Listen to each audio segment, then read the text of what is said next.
What? What are you? What do you mean? No, like legitimately, just what are you?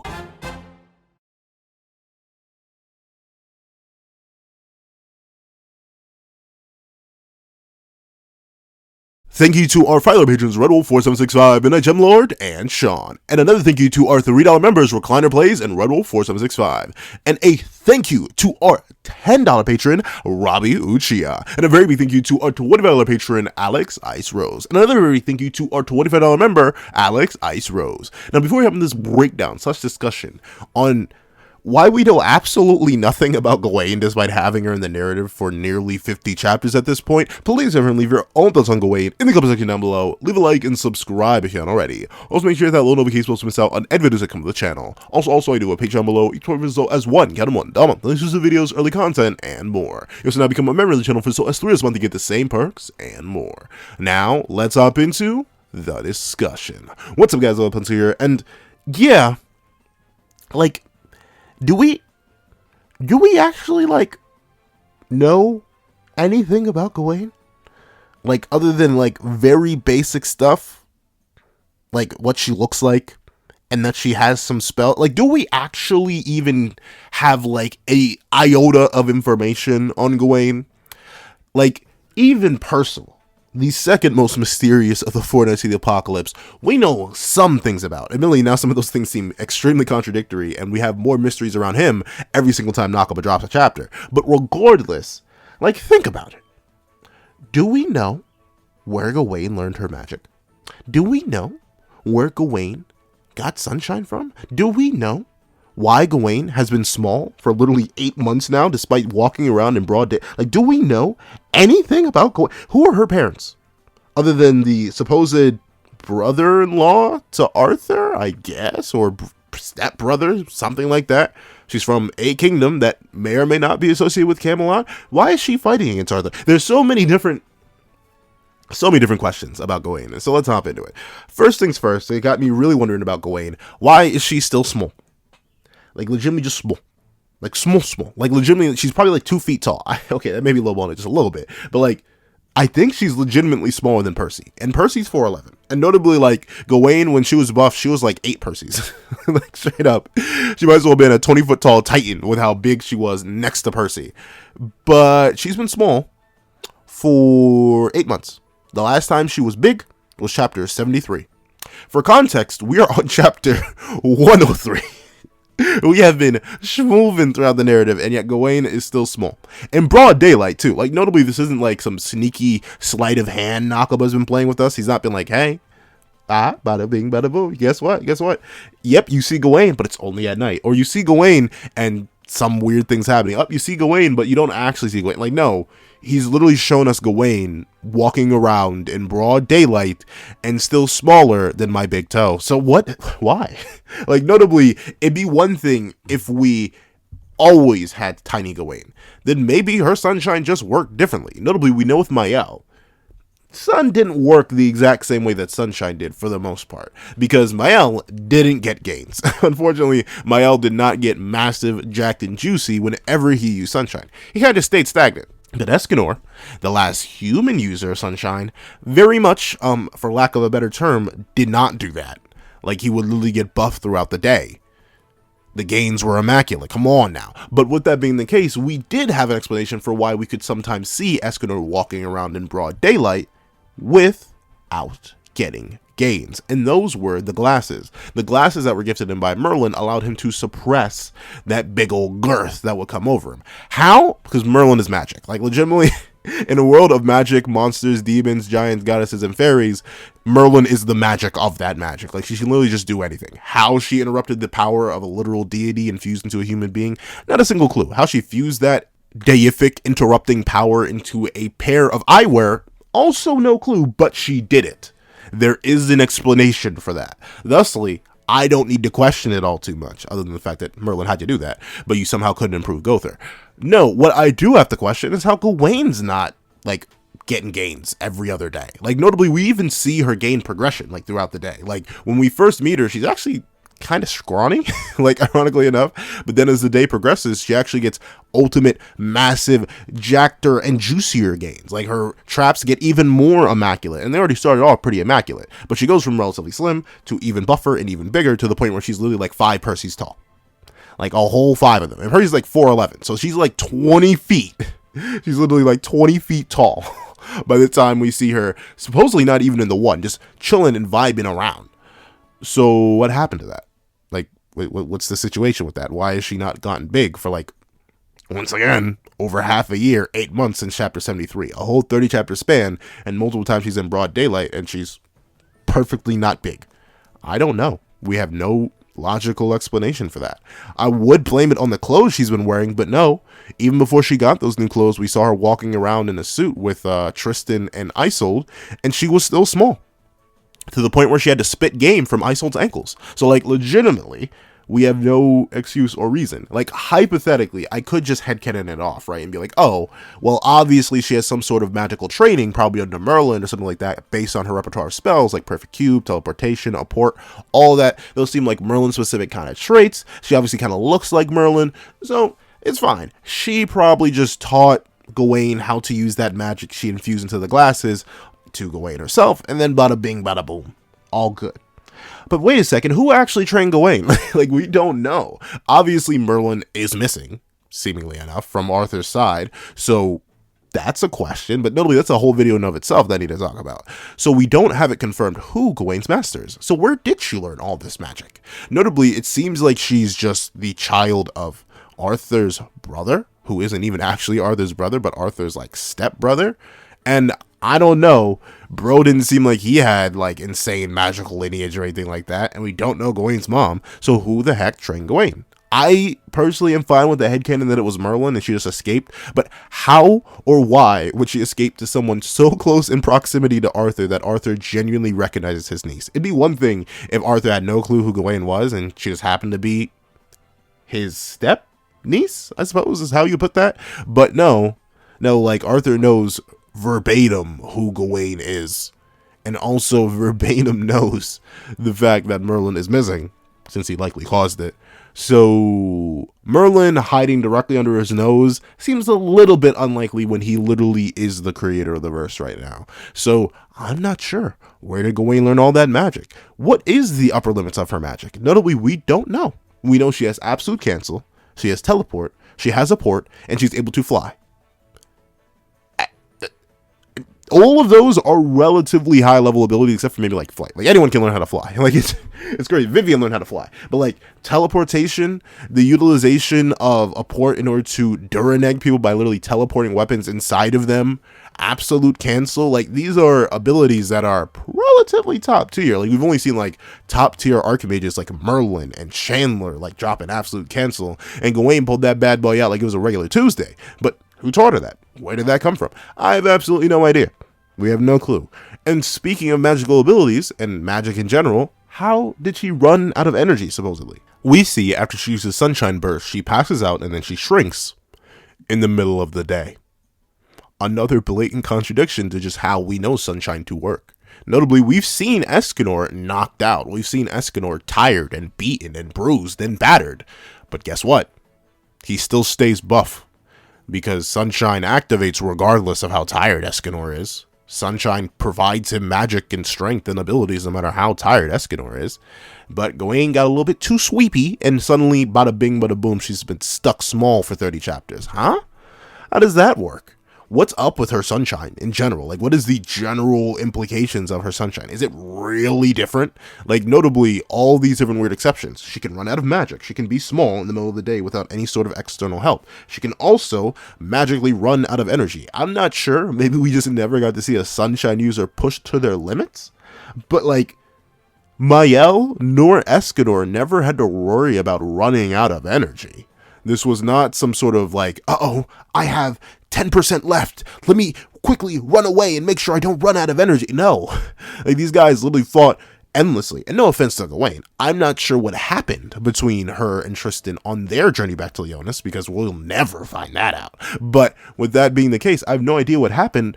But what battles did Gawain engage in that she would have burned through all of her magical energy that was somehow more taxing than anything Mael and Escanor went through? Think about the kind of gauntlets that both of the previous Sunshine users had to go through without running out of magic. Mael, after literally torturing himself forever and all day as Estarossa, and then proceeding to turn into Mael, and then having to mentally, spiritually, and magically fight off 4 commandments after getting the soul beaten out of him by full-winged King, suddenly then gets Sunshine, and then has to run a gauntlet up against Zeldris, and then the Demon King, and yet bro still never ran out of magic.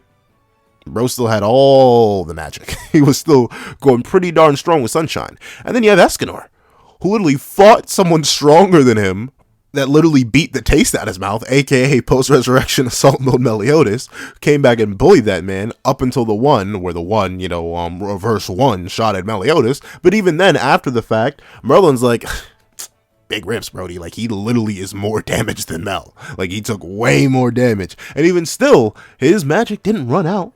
I think those 2 battles, the gauntlet that Mael ran and the battle against post-resurrection assault with Meliodas, are more taxing than anything Gawain did. Yet neither of them ran out of magic, but suddenly Gawain can? What does that mean?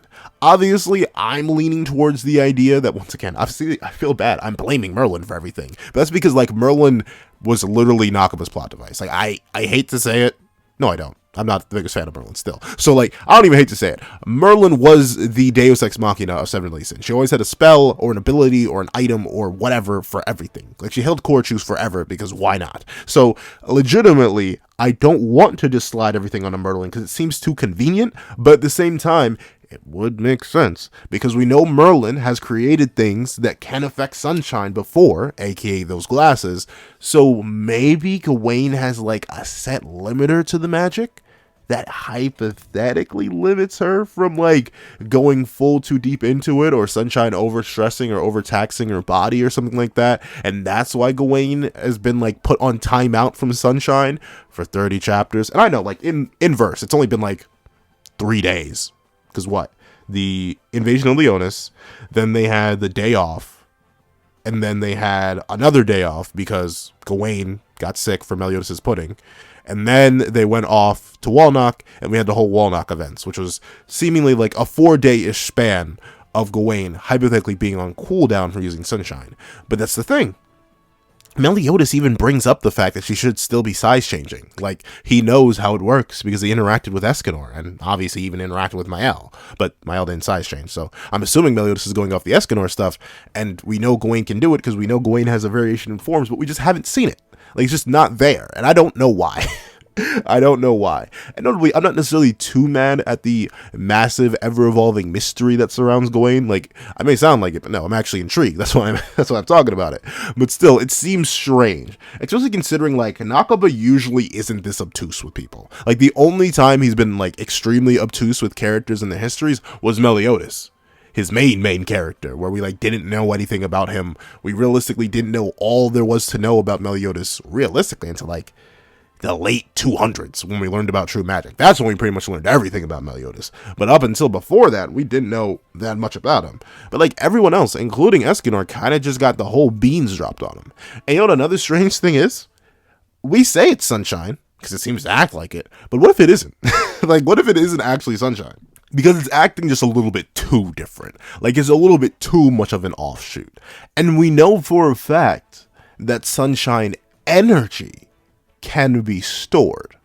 We see that with Rita, where Rita can just hold a whole bunch of that extra Sunshine juice and just keep it there until Escanor wants it for later. We know that's possible. And we know that Gawain, seemingly enough, has a limited pool of energy, and she hasn't been able to transform into her buffer state for 30 chapters now with no real explanation brought up by Nakaba. And also we know that Sunshine is like unwieldy. Like, it doesn't even realistically follow the Supreme Deity's will in the slightest. Like, notably, it's one of the most weird of all the graces and general stuff like that. Because it just does its own thing. Like, it took Escanor because it felt like it. No idea why. There's never an explanation why Sunshine went to Escanor. So Sunshine does have a free will of its own. How? No clue. But it does. Like, it straight up's like, oh, Mael, you became a demon? I bet Dursis, boy. And then it wandered around for 3,000 years till it found Escanor. So who's to say it's only like passed through Gawain, was like, you alright, but you a little bit down bad, and then left, and then just Gawain stuff was residuals. I don't think so. But like hypothetically, it couldn't be like proven wrong at this point because we have no info. We have no information on Sunshine or have it. Like, it hasn't been mentioned. I don't think, like, maybe I'm wrong. I need to double check the entire manga real quick. But ever since Gawain's been introduced, I don't think it's ever actually been noted that she does have Sunshine. Let me double check. The closest, and by the closest, I mean the closest we get, is in chapter 88, where Meliodas brings up the fact that, oh, hey, but those clothes will stretch to fit your size, right? What's more, it's top quality stuff that's been magically processed so it can withstand your magic power. Your magic power. It has not been called Sunshine. If you are just a reader of Four Knights, you have no idea what Gawain's magical ability is. Hold on, let me double check again. Let me just make extra sure before one of y'all pull up with the Carfax, because it's happened to me before. Let me double check something else. See, she calls herself Master of the Sun, which implies Sunshine. Like, you can't say it doesn't imply Sunshine if she says Master of the Sun. But Nakaba's been very particular to not actually give her magic a name. Like, at least as far as I can tell, no one, whether it be the people who should know, the one person who should definitely know, or even people who may have a passing familiarity with it, none of them actually name her native magic as Sunshine. It's so strange. Like, Nakaba is weirdly going out of it. Like, if it was that simple, he would have mentioned it at this point. He wouldn't have said, I am Master of the Sun, I am the wielder of Sunshine, the Master of the Sun, or something like that. Like, going so long without properly dropping the magic name is weird. It's genuinely weird. But to be fair, this is a pretty consistent trend amongst all the Four Knights. We haven't gotten, like, proper names for any of them. The closest we've gotten is Percy's magic literally being called Hope. But even then, that's kind of an unofficial name. What about the other side of his magic? We call it Despair Percy. What is that actually called within the verse? No clue. Tristan, he doesn't even seem to have unique magic. He just has demon and goddess stuff, so we have no idea what to call his. Lancelot, we have not, like, unless Shining Road is his unique magic, which I highly doubt. It seems like that's more of a learned one, a learned technique. Then I don't think we've gotten his native magic, so Gawain not having her native magic named is not entirely too out of character, but considering it is the only one that should be literally a direct copy and paste from the previous series, it's strange that Nakaba's gone out of his way to never mention it as Sunshine, or even just Sun, unless you want to argue that her saying I am Master of the Sun is literally saying I am Master of the Sun magic, because remember, Mael was known as the Sun, and his magic was also the Sun. Escanor threw Shine on there. Why? No clue. But regardless, that is how it is. So maybe that's the mention of it. But even then, I can't necessarily give all too much credence to that, still operating similarly to the previous incarnations of it, because it just hasn't. It really just hasn't. Like, she's buff until she runs out of magic. Two things that just don't work. Either you're buff throughout the entire day, and you're buff beyond your willpower, and or you aren't, which is just Mael. Like, you're either Escanor or Mael. Gawain could just be a new case. It could just be her magic functions completely differently from Sunshine. Let's say Sunshine just keeps evolving every single time it hops a host. Okay, I guess. That's fine. A little boring. No, but that would make more sense. But generally, still strange. Still strange, and that's only just her magic. Where did she get Lita from? No, like, think of it. Where did she actually acquire that weapon? It's not as simple as she walked down the street and was like, oh, look, the broken axe. Let me take that real quick. No, someone made that for her. It like has a whole proper hilt and everything.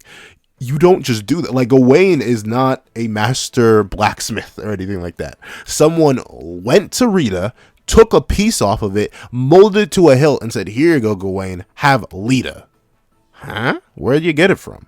Is that ever going to be brought up again? Notably, we haven't seen her wield that either. And in like 30 chapters, it kind of just got embedded in Meligaland, or not really. It got left in Meligaland, kind of, sort of, and then bada bing, bada boom, we haven't seen it since. You can't summon it to herself, so hypothetically that is still no problem. But still, we haven't seen that or a mention of that anyway, or at all, in 30 chapters. What are we doing here, Nakaba? What are we cooking? Like, obviously, I get it with Gawain. Like, she's going to get a new sacred treasure. I highly doubt she's just going to wield Lita for the rest of the series. But still, why does she not have it with her? Where did it come from? Does it have any special properties? Can it still use charge and fire? I don't know. There is so little we genuinely know about Gawain, and that's just her magic. Her relationship to Arthur does seem to be one of just flat out fear, though. Like, I will admit that does seem to be one thing we know. She's literally shown shaking in fear at the thought of her uncle. After seeing him show up in Leota, she's literally under the covers hiding, calling for her granny and grandpa. Oh wait, who are her granny and grandpa? Because while we do know of, very generally, Arthur's brother-in-law, or brother, half-brother, stepbrother, something like that, we do know of him. We don't know about their parents. They're still alive? Like, if so, who's Gawain's mama? Is she referring to them?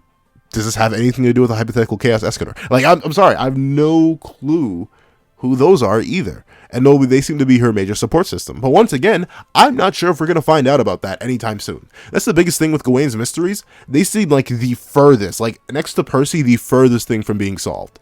Wanna know why? Because it doesn't seem like we're going to head anywhere near her home kingdom anytime soon. Notably, I have no idea how long this Demon World arc is going to be. Not a singular clue on the planet, but say hypothetically the Demon World arc lasts 30 chapters or so, right? Then we're still not going to her home kingdom.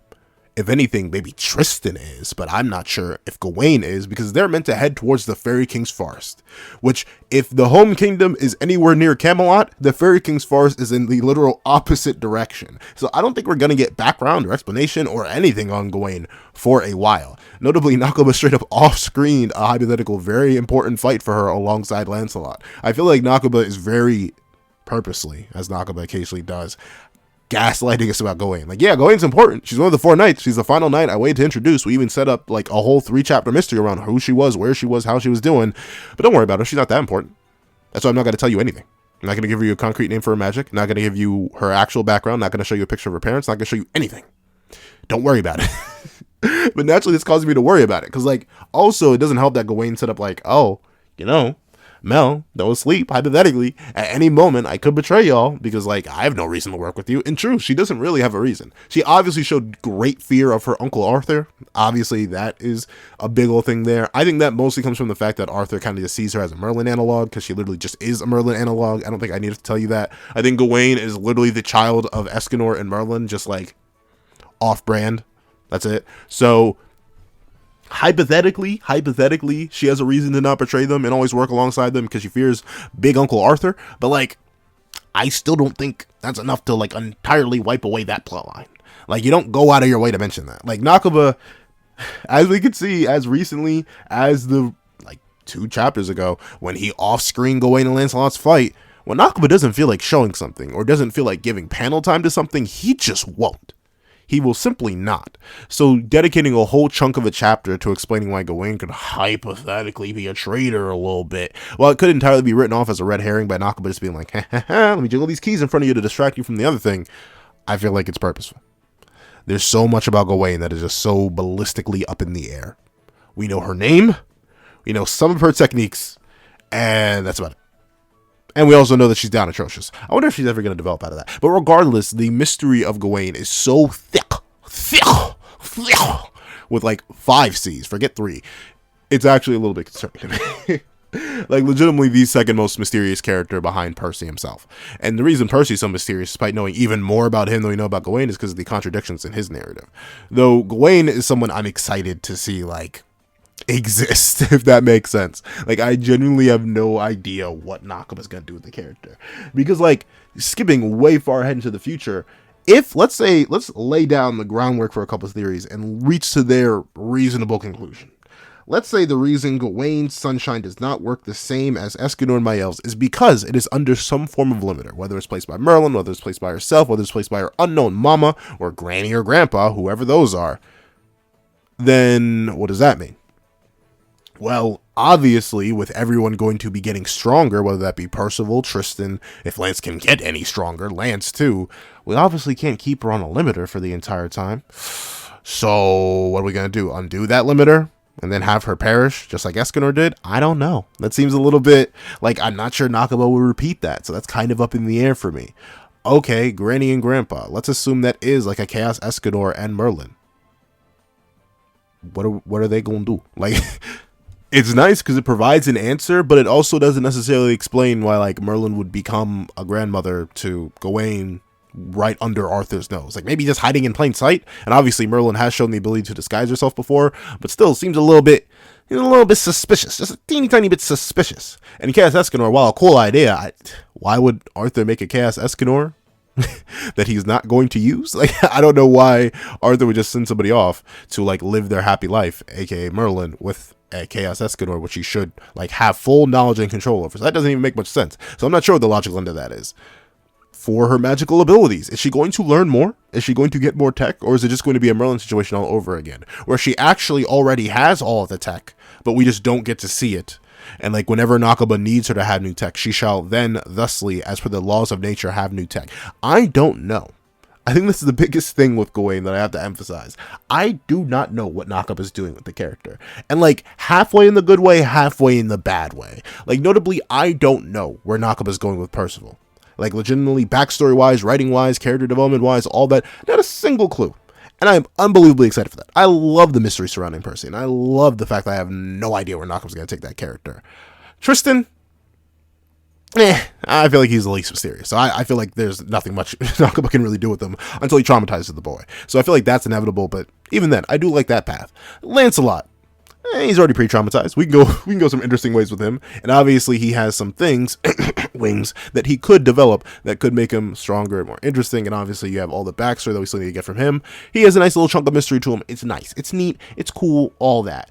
But Gawain, I just don't know. Like because it feels like we're walking down a path to Gawain sacrificing herself.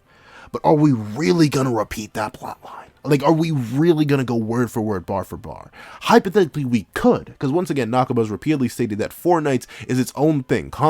Really, I can't even say complementary to 7 Deadly Sins. No, 7 Deadly Sins is complementary to 4 Knights. You do not need to read 7 Deadly Sins for 4 Knights. So hypothetically, if Nakaba's going purely by that mindset, him offing Gawain by her releasing her Sunshine Limiter at the very end and sacrificing herself wouldn't be a repeat, because technically, if you didn't read 7 Deadly Sins, you wouldn't have that as a repeat.